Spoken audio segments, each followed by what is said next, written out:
And in business news, authorities recovered about $29 million in owed salaries from April 2017 to the end of last year. This amount was owed to more than 10,000 workers out of nearly 15,000 who made salary-related claims. That's according to a new report from the Manpower Ministry and the Tripartite Alliance for Dispute Management. Cheryl Lynn tells us more. Christophe Leyoong knew something was amiss when he stopped receiving his salary in October last year. The account director of a market research firm says the company promised employees that their salary was coming, but the workers drew the line after going 2 months without being paid. We were having a difficult time to focus on our work when the money was not coming in. Financially, it was putting a lot of strain on all of us in terms of being able to pay our bills, in terms of being able to live on a day-to-day basis. After 6 to 7 weeks, we decided to take action. We were really a little bit in a desperate mode. The Singapore permanent resident then approached the Tripartite Alliance for Dispute Management. It offers mediation and advisory services for employment and payment-related disputes. After a few months, he got an update. Mr. Leyoong is among the 9 in 10 employees who recovered the salaries owed to them.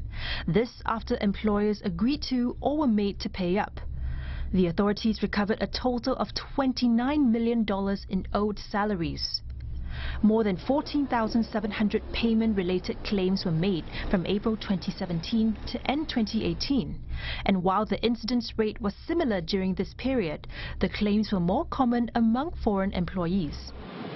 Among the claims by this group, about 60% were from the construction industry. The Alliance says it is quite pleased with the results of its efforts so far, but with the current economic climate, it's concerned there may be an increase in salary-related disputes. We will continue to monitor the trend, look at the salary cases, and if there is indeed a spike, we will also feed back to MOM, see how we can work proactively to help employers, to help workers, so that we can also manage the salary issues downstream. The Manpower Ministry says it uses a 3-pronged approach to improve workplace practices: education, rectification and enforcement.